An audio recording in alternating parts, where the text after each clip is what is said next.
मिस्र पास्टर को परिवार के लिए धन्यवाद देता हूँ कि मुझे यहाँ पर ये समय दिया है, तो इस समय को जरूर परमेश्वर के नाम की महिमा के लिए उपयोग करेंगे। हालेलुया। मैं पिछले दिनों में पहले झारखंड, फिर पंजाब, हरियाणा, राजस्थान और राजस्थान से सीधा इधर सेवकाई करते हुए मैं इधर ही आया हूँ। कल अहमदाबाद था, फिर उसके बाद दिल्ली आया, दिल्ली से यहाँ आया। सो आते आते बहुत देर लग गया, रात में आया। सो थोड़ा बहुत थकान थी, लेकिन रात में सोने के बाद अभी सही हो गया।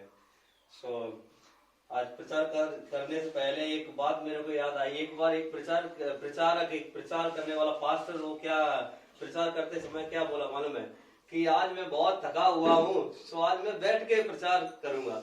सो विश्वासी लोग भी बोलते हैं, पास्टर जी आज हम भी बहुत थके हुए हैं, इसलिए हम लेट के प्रचार करेंगे। सो आप लोग भी ऐसा नहीं है, मतलब आप नहीं है ऐसा। मैं विश्वास करता हूँ कि आप लोग कोई थके नहीं है। हाँ, नहीं थके ना? सब अच्छे से सोए है ना? हाँ, ठीक है। सो आज हम परमेश्वर के वचन से कुछ सत्यों को देखने वाले हैं, कुछ सलाहों को हम अपनी जिंदगी में पाने वाले हैं। उन सलाहों को जब हम अपनी जिंदगी में मानेंगे, जब उन वचनों को सुनकर अपनी जिंदगी में हम उनका पालन करेंगे, तो हमारे जीवन में जिस जगह पर हम और आप कमजोर हैं, जिस जगह पर हम और आप निर्बल हैं, जिस जगह पर हम और आप उठ नहीं पा रहे हैं, जिस जगह पर हम गिरी हुई स्थिति में जगह नहीं है, उस जगह पर परमेश्वर का वचन आपको जीत देने में सामर्थ्य है। हालेलुया। तो इस भोर के समय में आप लोग सभी लोगों के लिए, हम सभी के लिए, क्योंकि परमेश्वर का वचन लिखा है वचन में कि परमेश्वर का वचन दो धारी तलवार है। कैसा है वो? दो धारी तलवार है। उस वचन से आगे से भी वो काटता है, पीछे से भी काटता है। सो मैं आज अभी इस जगह पर प्रचार कर रहा हूँ, वो आपसे भी बात करेगा, और मैं जो प्रचार कर रहा हूँ मेरे से भी बात करेगा। Hallelujah, hallelujah.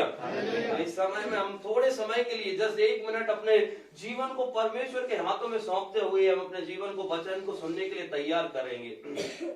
सभी लोग थोड़ी देर प्रार्थना करेंगे, और हम इस समय में अपने जीवन में जैसी आप स्थिति में हैं, मैं आपसे आग्रह करता हूं, मैं आपसे रिक्वेस्ट करता हूं कि आप अपने जीवन में जैसी स्थिति में आप यहाँ पर हैं, पिछले समय में आप जैसी भी स्थिति में इस जगह पर आए हैं, इस कलीसिया में आप बैठे हैं, जैसे हैं आप वैसे ही परमेश्वर के सम्मुख में अपने जीवन को सौंप कर दीजिए। इस समय परमेश्वर आपके जीवन को आप जैसे हैं वैसे ही स्थिति में वो बदलने में सामर्थी है। हालेलुया। इस समय में परमेश्वर आपसे बातें करने में सामर्थी है। आप बड़े हो सकते हैं, आप बच्चे हो सकते हैं, आप उम्र में ज्यादा हो सकते हैं, उम्र में कम हो सकते हैं, लेकिन परमेश्वर का वचन हम सभी के लिए वो है इलाज करने वाला वचन है। हालेलुया। इस समय परमेश्वर के वचन में ऐसा लिखा हुआ है यिर्मयाह में कि परमेश्वर हमें इलाज करने वाला हमारा परमेश्वर है। तो इस समय में हमारे जीवन में अगर कोई कमियां हैं, घटियां हैं, परमेश्वर के वचन के लिए अपने जीवन को सौंप कर देंगे। अपने जीवन से सारे धोखे के कार्य, सारे डिसेप्शन हम अपने जीवन से दूर करेंगे। प्रिय लोगों, हालेलुया। इस समय अपने जीवन को परमेश्वर के सम्मुख में सौंप कर देंगे, क्योंकि परमेश्वर हमारा सच्चा प्रभु है, और सच्चे परमेश्वर की हम और आप भी सच्चाई के साथ आराधना करना है, सच्चाई के साथ उसके वचनों को सुनना है। तो इसीलिए इस समय अपने जीवन को सौंपते हुए सभी लोग अपने जीवन को सौंपेंगे, कहेंगे अपने मन ही मन में, प्रभु मैं अपने जीवन को सौंपता हूँ। मेरे जीवन, मेरे दिल को प्रभु एक अच्छी जमीन के रूप में बनाइए। उस जमीन में परमेश्वर कांटे नहीं रहना है, उस जमीन में परमेश्वर पत्थर नहीं रहना है, उस जमीन में परमेश्वर झाड़ी नहीं रहना है, उस जमीन में परमेश्वर वो पथरीली नहीं रहना है, नहीं तो पक्षी आए और झाड़ी दबा दे और न फल लगे, ऐसी हमारी जमीन नहीं रहना है। प्रभु इस समय में अपने दिल की जमीन को तैयार करेंगे। प्रिय लोगों, परमेश्वर के लिए तैयार करेंगे। इस समय परमेश्वर का वचन जब आपके दिल में बोया जाए तो वो 30, 60 और 100 गुना फल लेकर आए।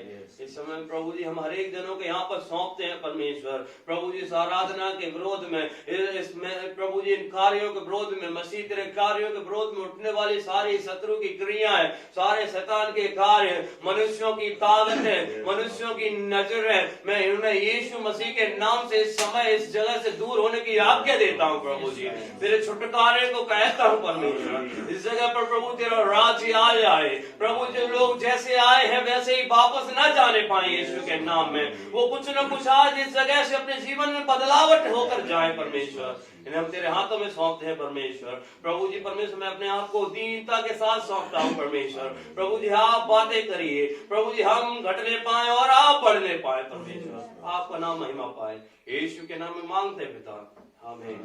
Hallelujah, hallelujah.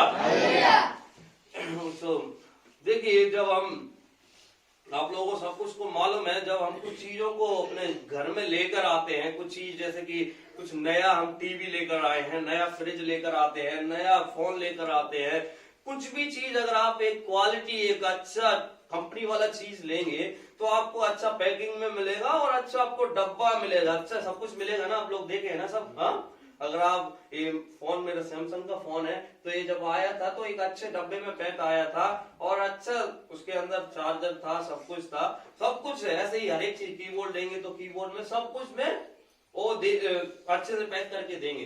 तो इसी तरीके से देखिए, जब सब चीज आती है तो उसमें, अभी मैं फोन का उदाहरण दे रहा हूँ, तो फोन जब आया तो उसमें चार्जर था, चार्जर पिन था और सब कुछ था, लेकिन उसमें एक चीज मुख्य और थी। आप लोगों को मालूम, आप लोग नोट किए हैं कि कुछ भी इलेक्ट्रॉनिक डिवाइस कुछ लेते हैं तो उसमें सब कुछ रहता है, लेकिन एक चीज और रहती है। आप लोग बताइए क्या क्या इसके साथ आया होगा, आप शायद जानते हैं। जस्टिन, बता क्या आया, क्या आता है इसमें? फोन जब हम लेते हैं डब्बे में क्या क्या आता है? हाँ, क्या लगता है उसमें? गाइडलाइन, एक मेनू बुक रहती है। हाँ, क्या रहती है उसमें? एक मेनू बुक रहती है कि हमें किस तरीके से इस चीज को उपयोग करना है, किस तरीके से इस चीज को हमें चलाना है।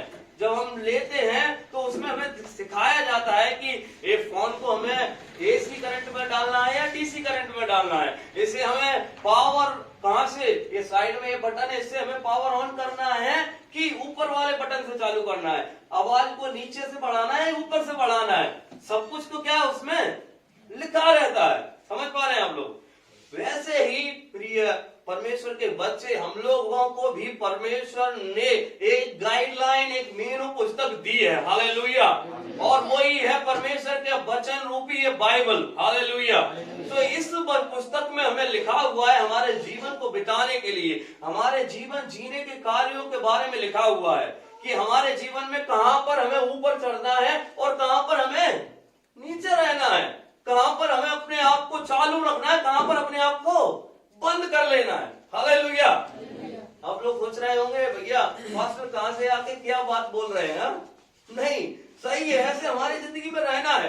कब हमें चालू रहना है, कब हमें बंद होना है। हाँ, बंद होना पड़ता है, कभी हमें चुपचाप भी रहना पड़ता है, कभी हमें धैर्य के साथ बोलना पड़ता है। हालेलुया। ऐसे ही देखिए, परमेश्वर ने हमें वचन दिया है, ये परमेश्वर की हमारी गाइडलाइन पुस्तक है। परमेश्वर ने हमें ये पुस्तक दी है। जब हम इस पुस्तक को पढ़ते हैं, जब हम इस पुस्तक के अनुसार अपने जीवन में जब कार्य को करते हैं तो हमारा जीवन एक अच्छा जीवन रहता है। जिस तरीके से हम कुछ भी इलेक्ट्रॉनिक डिवाइस देख लें या कुछ भी चीज देख लें, जब उनको हम एक नियम और शर्तों के जैसा उपयोग करते हैं तो उनकी उम्र लंबी रहती है। हालेलुया। वैसे ही अगर हमारी जिंदगी में भी हम अगर लंबे रहना है, लंबे दिनों तक जिंदा रहना है, लंबे परमेश्वर की आशीषों को प्राप्त करना है, लंबे छुटकारे में रहना है, लगातार छुटकारे में बने रहना है, हमें परमेश्वर के वचन का पीछा करना रहेगा, परमेश्वर की बातों को मानना रहेगा। हालेलुया। जब मैं बाइबल कॉलेज पढ़ते समय एक प्रचारक थे, उनका नाम था रेनार्ड बॉन्के। आप शायद सुने होंगे कुछ लोग रेनार्ड बॉन्के। तो वो बोलते थे कि परमेश्वर का वचन जो है वो कोई एक देश का कानून नहीं है। समझ रहे हैं? एक देश का कानून नहीं है, एक देश की व्यवस्था नहीं है। वो बोलते थे कि परमेश्वर का जो बाइबल वचन है ये अंतरराष्ट्रीय कानून है। हालेलुया। समझ पा रहे हैं ना आप लोग? मैं जो बोल रहा हूँ हिंदी समझ में आ रहा है आपको? हाँ, हिंदी समझ में आ रहा है ना कि मैं कोई और दूसरी भाषा तो नहीं बोल रहा हूँ? हाँ, ओके। मेरे को तमिल मालूम है लेकिन तमिल बोलने की जरूरत नहीं है, मैं हिंदी में बोल रहा हूँ। देखिए, अंतरराष्ट्रीय व्यवस्था है। ये व्यवस्था हर जगह, हर व्यक्ति के ऊपर, आपके ऊपर, मेरे ऊपर, सबके ऊपर ये उपयोग होती है, इसे हमें उपयोग में लाना चाहिए। हालेलुया। तो देखिए आज मैं परमेश्वर के वचन से आपके लिए कुछ लेकर आया हूँ। परमेश्वर ने मेरे हृदय में जो कुछ डाला है मैं आपको जरूर बताऊंगा, आपके लिए बहुत ही उपयोगी रहेगा। तो आपने पढ़ेंगे यूहन्ना 8 अध्याय उसका 32 वचन कोई पढ़िए। यूहन्ना गॉस्पेल उसका 8 अध्याय और उसका 32 वचन।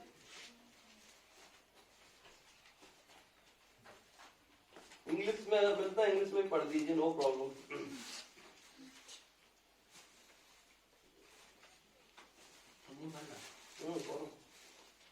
और तुम सत्य को जानोगे और सत्य तुमको स्वतंत्र करेगा। तो देखिए यहाँ पर क्या लिखा हुआ है, अगर तुम सत्य को जानो, किसको जानना है? सत्य। किसको जानना है? सत्य। बोलिए सत्य को जानना है। सत्य को जानना है। जोर से बोलिए सत्य को जानना है। सत्य को जानना है। यहाँ पर लिखा हुआ है जब आप सत्य को जानोगे, जब आप सत्य को अपने जीवन में जानोगे तो वो तुम्हें क्या करेगा? क्या करेगा? स्वतंत्र छुटकारा देगा। छुटकारा देगा। तो इसका मतलब है कहीं ना कहीं हम कहीं बंधे हुए हैं। हालेलुया। कहीं ना कहीं हम किसी कार्य में बंधे हुए हैं, हम छुटकारे में नहीं हैं। तो देखिए यहाँ पर क्या लिखा हुआ, जब आप सत्य को जानेंगे तो सत्य आपको छुटकारा करेगा। तो परमेश्वर के वचन, परमेश्वर ही सत्य है। हालेलुया। अगर आप यही जॉन गॉस्पेल उसका 17 चैप्टर 17 वचन को पढ़ेंगे तो वहां पर एक और बात लिखा हुआ है। देखिए 17 अध्याय उसका 17 वचन। তোমাৰ বাক্যই সত্যতাৰে তোমাৰ সেৱা কৰিবলৈ তেওঁলোকক পবিত্ৰ কৰা। तो यहाँ पर लिखा हुआ है कि सत्य के द्वारा उन्हें पवित्र कर। परमेश्वर का वचन सत्य है और सत्य के द्वारा ही क्या होता है हमारे जीवन में? पवित्रता आती है। तेरा वचन सत्य है। हाँ, परमेश्वर का वचन जो वो सत्य है और वो सत्य ही हमारे जीवन में क्या लेकर आती है? पवित्रता लेकर आती है। जब हम कुछ कार्यों में देखिए हमारे जीवन में कहीं ना कहीं हम बंधे हो सकते हैं, कहीं ना कहीं कार्यों में हम जकड़े हुए, पाप में जकड़े हुए हो सकते हैं, गंदे कार्यों में पड़े हुए हो सकते हैं। अपने जीवन में ऐसी जगह पर हम हो सकते हैं जहां पर कोई हमें छुड़ा नहीं सकता है। आपके व्यक्तिगत जीवन में आपको ही मालूम है आप कौन सी जगह पर हैं, हमें नहीं मालूम है, दूसरे व्यक्ति को नहीं मालूम है। लेकिन यहाँ पर क्या लिखा हुआ है कि जब आप सत्य को जानोगे तो सत्य आपको स्वतंत्र करेगा और पवित्र करेगा। हालेलुया। इस भोर के समय में परमेश्वर का वचन आपके और हमारे लिए आया है कि हमें सत्य को जानना है। हालेलुया। और सत्य वह है परमेश्वर, यीशु मसीह वह सत्य है। हमारे जीवन में जब हम यीशु मसीह को जितना अधिक रूप में जानेंगे, जितना अधिक रूप में हम अपनी जिंदगी में उसे जानते जाएंगे, हमारे जीवन में वो पवित्रता, वो छुटकारा, वो स्वतंत्रता और भी अधिक आती जाएगी। हालेलुया। देखिए अभी भैया यहाँ पर बैठे हैं सर, तो इन्हें हम पहली बार जब देख रहे हैं तो इनके बारे में हमें इनसे स्वतंत्र रूप से बात नहीं कर पा रहे हैं क्योंकि हमें नहीं मालूम उनके बारे में। समझ पा रहे हैं ना? पहली बार देखे हैं, ओके, वो मेरा नाम सुने, संतोष नाम बहुत सुना है ऐसा बोले थे क्योंकि भैया ने बताया होगा तो मेरे बारे में सुने, तो वो बस अभी थोड़ा ही बात की है। लेकिन हम इनके बारे में और भी अधिक रूप में जानते जाएंगे और भी सत्य उनके बारे में जानते जाएंगे, कैसे हैं भैया, क्या है, कहां से हैं, इनका नाम क्या है, तो हम और भी क्या है उनसे क्लोज होते जाएंगे और भी हम उनसे अच्छे से बात करेंगे और भी उनके बारे में हम जानेंगे। हालेलुया। तो इसी तरीके से जब हम प्रभु यीशु मसीह को अपने जिंदगी में हम जानना शुरू करते हैं, जब हम यीशु मसीह के बारे में हम सुनते हैं तो हमारे जिंदगी में यीशु मसीह क्या क्या देता है, यीशु मसीह के पास क्या क्या है, वो हमारे जिंदगी में आना शुरू हो जाता है। हालेलुया। उसे हम और भी अधिक रूप में हम उससे प्राप्त करना शुरू कर देते हैं। यीशु मसीह से हम और भी अधिक करीब में जाने लगते हैं, उससे हम और भी अधिक रूप में जानने लगते हैं। प्रिय लोगों, तो देखिए हमें सत्य को जानना है और सत्य वह प्रभु यीशु मसीह का वचन है और प्रभु यीशु ही वचन है। तो यीशु मसीह को जब अपने जिंदगी में जानेंगे तो हमारे जिंदगी में छुटकारा आएगा। लेकिन आज क्या है कि हम अनेकों समय में बस यीशु नाम को जानते हैं, बस यीशु बस हम कौन है, मसीह है, यीशु मसीह को जानते हैं, बस इतना ही यहीं पे हम रह जाते हैं। लेकिन यहाँ पर क्या जानना है, हमें जानना क्या? एक दिन हम किसी को जान लेते हैं क्या? हाँ बताइए, एक दिन हम किसी को जान लेंगे? क्या लिखा है वहां पर कि सत्य को जानोगे तो सत्य आपको क्या करेगा? स्वतंत्र करेगा। किसी को हम एक दिन में जान जाएंगे क्या? हाँ नहीं जान सकते है ना। आप लोग पढ़ने वाले बच्चे लोग हैं कि एक दिन में आप एक इंग्लिश बुक को पढ़कर खत्म कर लेंगे, जान लेते उसके बारे में? नहीं पढ़ पाते हैं ना, नहीं जान पाएंगे ना, समझ रहे हो? तो उसको जब आप पूरे एक साल पढ़ते पढ़ते जब लास्ट एनुअल एग्जाम आता है तब आप जान पाते हाँ इस पुस्तक में ये भी है क्या, हाँ समझ रहे हो? ऐसे ही प्रभु यीशु मसीह को जब हम अधिक रूप में जानते जाएंगे, यीशु मसीह छुटकारा देता है, यीशु मसीह हमें हमें हमें वो हमारी बीमारी को चंगा करता है, यीशु मसीह हमारे पापों से छुटकारा देता है, यीशु मसीह हमें अनेकों कार्य देता है, यीशु मसीह हमें आशीष देता है। ये सब कुछ हम जानते जानते जानते जानते जब हम ऐसी जगह पर परमेश्वर हमें ऐसा छुटकारा हमारे जीवन में लेकर आएगा, हमें परमेश्वर हम जितना उसको जानते जाएंगे हमारे जीवन में उतना छुटकारा आता जाएगा, उतनी स्वतंत्रता हमारे जीवन में आती जाएगी। प्रिय लोगों, तो देखिए इस भोर के समय में हमें परमेश्वर को जानना है, परमेश्वर के सत्य को जानना है, उसके वचन को जानना है। आप सभी लोग पढ़ते हैं ना, आप लोग पढ़ने मालूम है ना, हाँ हिंदी आप जो आसामीज है या इंग्लिश आप लोग पढ़ लेते हैं ना, तो आज से आप लोग क्या करना शुरू करना है, आपको पढ़ना है, परमेश्वर के वचन को पढ़ना है, परमेश्वर की बातों को सुनना है। अगर किसी को पढ़ना नहीं मालूम है तो आपके घर में जो कोई पढ़ना मालूम उनके बगल में बैठकर उस व्यक्ति को भी पढ़ने के लिए आप बोलिए और आप भी सुनिए।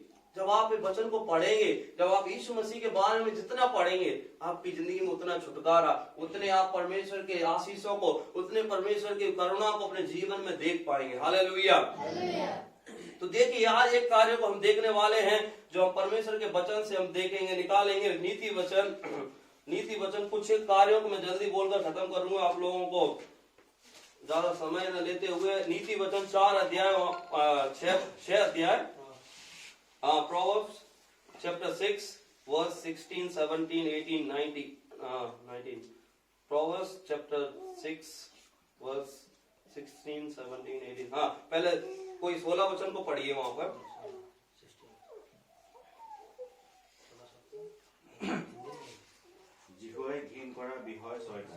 देखिए हमें मेरे को समझ में आ रहा है जैसा भैया पढ़ रहे हैं कि परमेश्वर घिन मतलब बोला है ना, परमेश्वर जिन कार्यों से घृणा करता है या परमेश्वर जिन कार्यों को पसंद नहीं करता है उन कार्यों के बारे में यहाँ लिखा हुआ है। हाँ पढ़िए। तो গৰ্বজ কৰা চকু, মিছা কথা কোৱা জিভা, নিৰ্দোষী তেজত পতিত হোৱা ঠাপ। हाँ रुकिए अभी हम यहाँ पर समझाते हैं। रुकिए तो यहाँ पर लिखा हुआ है 6 वस्तुओं से यहोवा बैर रखता है। देखिए 6 वस्तुओं से यहोवा परमेश्वर बैर रखता है, वरना 7 हैं जिनसे उसको घृणा है। यहाँ पर परमेश्वर 6 कार्यों को वचन में बोलना चाहता है जिनसे यहोवा परमेश्वर घृणा रखता है, लेकिन 7 है, वो उनको 7 में बोल रहा है कि 7 चीज है जो परिपूर्णता को दिखाती है, परफेक्टनेस। 7 चीज, 7 कार्यों से परमेश्वर क्या करता है, उन्हें पसंद नहीं करता है। इन 7 कार्यों को हम और आपके अंदर परमेश्वर पसंद नहीं करता है, वो नहीं चाहता है कि वो हमारे अंदर रहे। हमारे अंदर ये 7 कार्य नहीं रहना है। तो उसमें देखिए पहला कार्य क्या लिखा हुआ है, अर्थात घमंड से चढ़ी हुई आंखें। कैसी? घमंड से चढ़ी हुई कैसी? घमंड से चढ़ी हुई आंखें। हाँ मेरे पास तो हाँ अच्छा पैंट शर्ट पहन के चश्मा लगा के, हाँ नीचे देखो लोग कैसे डले हैं, उनको पास खाना नहीं कुछ भी, उनके नजर ही नहीं करना। हाँ घमंड से चढ़ी हुई आंखें। मैंने एक अभी जब लॉकडाउन का समय था तो उस समय में एक स्क्रिप्ट किया था, मैं तमिल में, मैंने उसमें थोड़ा रोल दिया था। मेरे को उस समय में ब्लड कैंसर रह गया, ऐसा मेरा रोल था उसमें। तो ब्लड कैंसर रहते समय क्या होगा, मेरे को ब्लड कैंसर बन जाएगा, मैं रोड पे चलते चलते गिर जाऊंगा, लोग मेरे को कोई नहीं देखेंगे, कुछ भी नहीं देखेंगे। एक लड़का क्या होगा, मैं चलते चलते जाके क्या करूंगा, रोड पे ऐसे ही गिर जाऊंगा। लेकिन एक लड़का मेरे को देखते समय कार में खड़ा हुआ है, कार में देखते समय वो सेल्फी लेता रहेगा, लेकिन मैं वहां रोड पर डला रहूंगा। उस स्क्रिप्ट में बोल रहा हूँ, जो वीडियो बनाया था ना, तो उसमें मैं पूरा रोड में डला रहूंगा, लेकिन जो दूसरा सामने वाला व्यक्ति है वो क्या है, सेल्फी ले रहा है अपने फोन में, और जो मरा हुआ पड़ रहा है, जो ब्लड कैंसर वाला व्यक्ति, उसको नहीं देख रहे। देखिए घमंड से भरे हुए हैं आजकल। आज की दुनिया में लोगों के अंदर घमंड भरा हुआ है। लोग कैसी स्थिति में हैं, कैसी परिस्थिति में हैं, देख नहीं पा रहे हैं। अब आप लोग सोचते होंगे, अब बच्चे लोग सोचते होंगे कि मैं तो छोटा हूं, मेरे अंदर कहाँ घमंड हो सकता है। बड़े लोग सोचते हैं मैं तो बढ़िया हूं, सब कुछ हूं। नहीं नहीं, जाने अनजाने में हमारी जिंदगी में किसी न किसी तरीके से घमंड हो सकता है।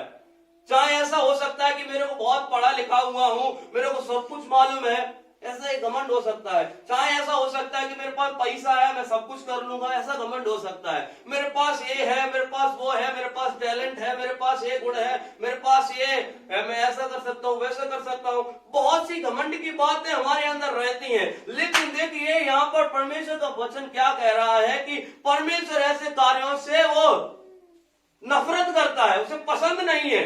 घमंड से चढ़ी हुई आंखें परमेश्वर को पसंद नहीं है। बोलिए, घमंड से चढ़ी हुई आंखें परमेश्वर को पसंद नहीं है।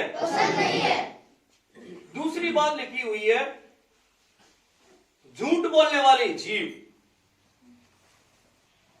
बोलिए, झूठ बोलने वाली जीव। देखिए यहाँ पर परमेश्वर को, यहाँ कोई और तगड़े पाप नहीं यहाँ पर आए पहले। आज हमारे दिमाग में क्या रहता है कि हम किसी को मार डालें, किसी को जाकर खून कर दें, किसी को जाके चाकू भोंक दें, किसी को जाके हम कुछ कर दें, वो सबसे तगड़े तगड़े पाप हैं। ऐसा हमारा दिमाग है ना, ऐसा हम सोचते हैं ना, है? लेकिन देखिए यहाँ पर एक सामान्य कार्य को परमेश्वर पहले लिस्ट में रखा है, पहली बातों पे रखा है। लिस्ट है ना परमेश्वर के कामों में, पहले लिस्ट में क्या है? घमंड पे चढ़ी हुई आंखें। दूसरे में क्या है? झूठ बोलना। क्या है? झूठ बोलना। एक बार बोलो, क्या है? झूठ बोलना। झूठ बोलना। जैसे कि मैं परमेश्वर के वचन को आपके बीच में बोल रहा हूं, परमेश्वर हम सभी से बातें कर रहा है। प्रिय लोगों, छोटे छोटे कार्यों में अनेक समय में हम झूठ बोलते हैं। कैसे मालूम है? छोटे छोटे कार्यों में।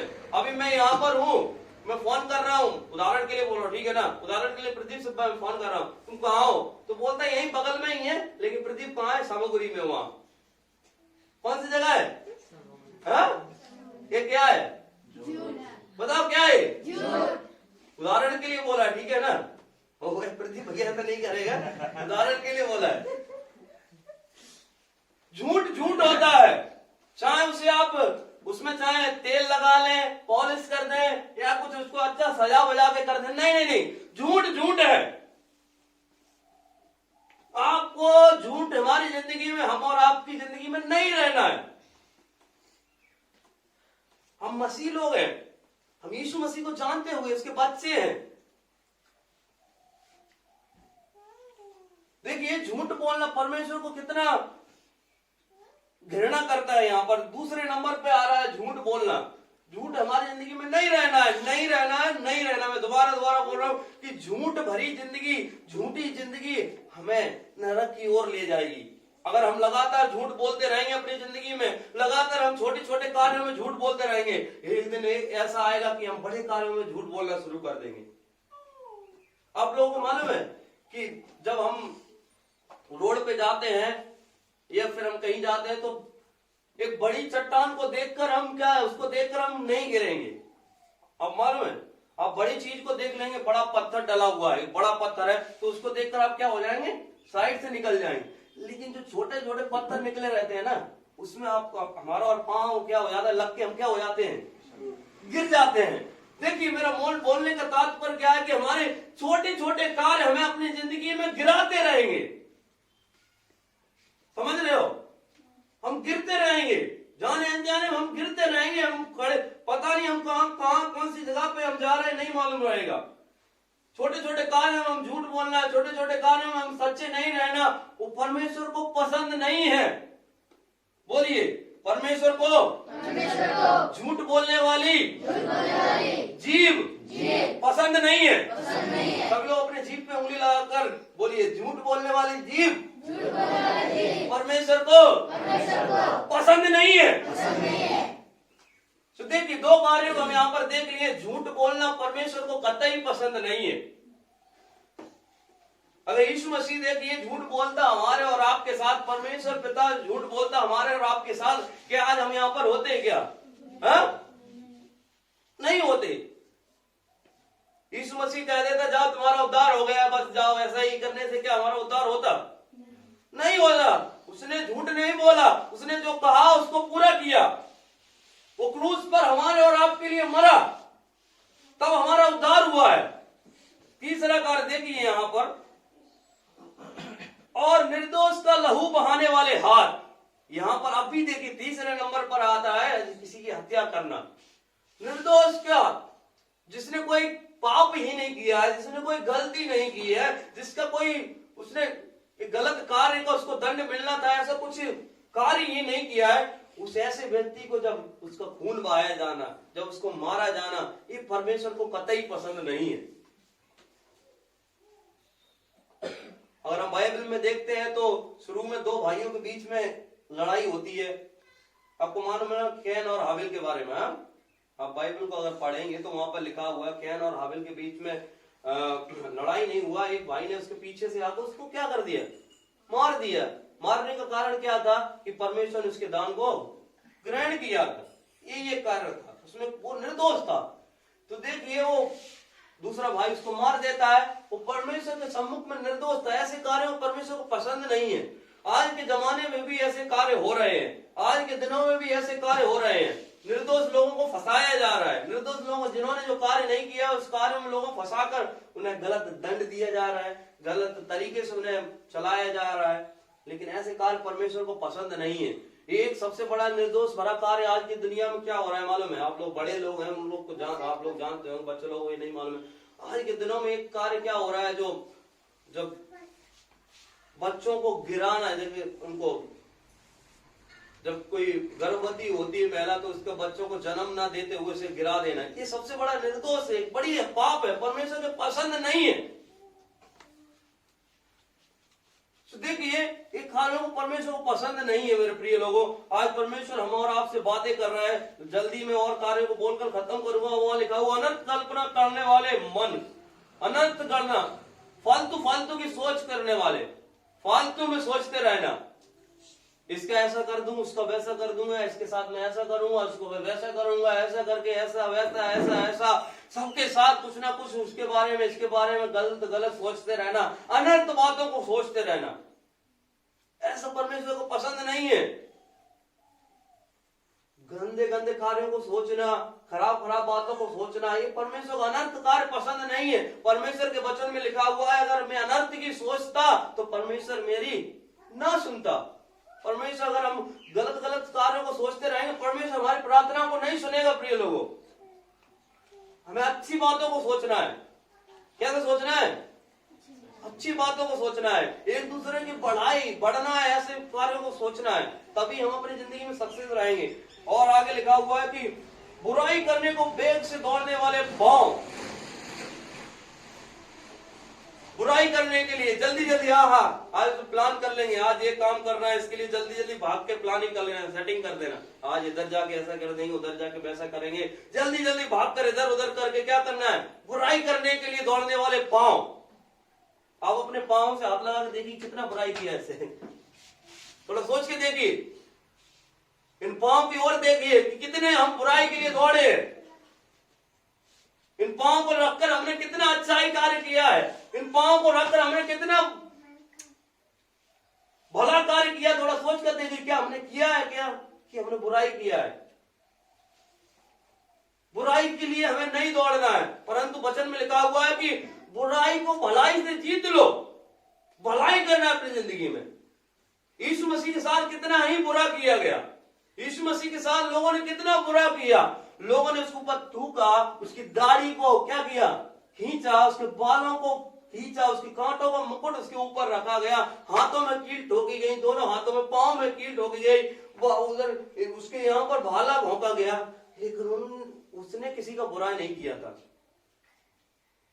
उसने बस यही किया था कि जो अंधे थे उनको आंखें दी, जो लंगड़े थे उन्हें चला दिया, एक विधवा का बेटा मर गया था उसे जिंदा कर दिया, जिसके पास खाना नहीं था उसे खाना खिला दिया। यीशु मसीह ने यही किया था, उसने किसी के साथ बुराई नहीं की, वो इसीलिए दौड़ा था। कोई बीमार था तो उसको चंगा करने के लिए गया, अगर किसी के पास कुछ जरूरत थी तो उसकी जरूरतों को पूरा किया। प्रिय लोगों, हम और आप उसकी संतान है। आप किसके बेटे हैं? आप किसकी संतान है? यीशु मसीह की संतान है ना। तो हमें कैसे कार्य करना चाहिए?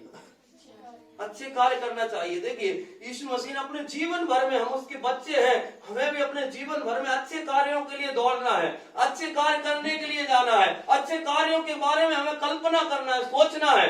बुराई के कार्य हमारी जिंदगी में नहीं रहना है। प्रभु यीशु मसीह के जीवन को आप थोड़ा सोच कर देखिए, वो अगर हमारे साथ बुराई करता, बुराई के बदले बुराई करता, तो हम आज इस जगह पर नहीं होते। देखिए यीशु मसीह के साथ लोगों ने बुराई किया, लेकिन फिर भी वह क्रूस पर जाकर दोनों हाथों को फैलाकर कहता है, हे परमेश्वर ने क्षमा कर, ये नहीं जानते ये क्या कर रहे हैं। आज के दिन में भी परमेश्वर हम लोगों से यही चाहता है कि हमारे जीवन में हम किस जगह पर हमें अपने जीवन को जांचना है। यहाँ पर देखिए, बुराई से वेग से दौड़ने वाले पांव, अगला लिखा हुआ है झूठ बोलने वाली साक्षी। हम क्या किसी के बारे में झूठी गवाही देते हैं क्या, दूसरे को फंसवाने के लिए? ये बहुत ही जो कार्य को मैं बोल रहा हूँ, बहुत ही सामान्य रोज की जिंदगी के कार्य बोल रहा हूँ। कोई आप सोच रहे होंगे कि पास्टर जी कोई दूसरे लोगों के लिए बोल रहे हैं, नहीं, हम रोज जो जिंदगी जीते हैं ना, रोज आज आप यहाँ से निकलने के बाद जो अपने जीवन बिताएंगे, उस समय में जरूरत वाली चीजें हैं। झूठ बोलने वाली गवाही किसी के प्रति, अगर किसी ने कोई काम नहीं किया है तो उसको क्या कर देना, उस काम में फंसा देना। आप लोग फिल्में तो देखे होंगे, आप मालूम है फिल्में तो सब लोग देखे होंगे। फिल्मों में देखा है ना कि किसी के विरोध में झूठी गवाही देना, कोर्ट में जाकर पैसा देकर क्या कर देते, गवाह को खरीद लेंगे। फिल्मों में नहीं है, सच्चाई में भी हो रहा है। आज अपने यहाँ पर लोगों को अगर किसी को दूसरे के ऊपर केस लगाना है तो क्या करेंगे, जो सच्चे गवाह को क्या कर देंगे, लाखों लाख या करोड़ों करोड़ रुपए देकर क्या कर लेंगे, उसको अपना कर लेंगे, खरीद लेंगे।